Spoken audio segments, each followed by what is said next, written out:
High, homemade agriculture. আজকে আপনাদেরকে দেখাবো যে শীতকালীন ভেন্ডি চাষ কিভাবে করে লাভজনক করা যাবে এবং বিভিন্ন শীতকালে ভেন্ডির সবথেকে রেট বেশি হয়। এর কারণ হচ্ছে ভেন্ডির উৎপাদন কম। কিছু কিছু জাত স্পেশাল রয়েছে যেগুলো চাষ করলে আমাদের লাভ হবে এবং সেই লাভগুলোর কারণগুলো আপনাদেরকে জানাবো। কোন জাত ব্যবহার করবে, কি মেডিসিন মারবে, ফাঙ্গাসাইড কিভাবে মারবে, ব্যাকটেরিয়া, এবং এই ঠান্ডাতে কিভাবে চারাগুলো ভালোভাবে পুষ্টি এবং বড় হবে সেগুলো জানাবো।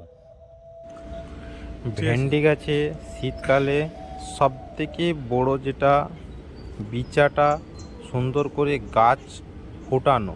শীতের কারণে গাছ ফোটে না।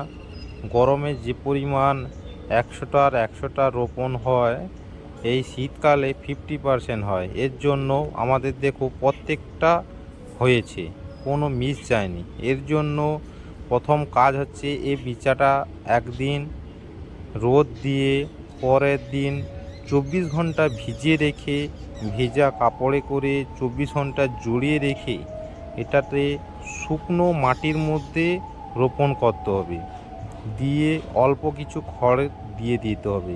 পরের ভিডিওতে বলছি।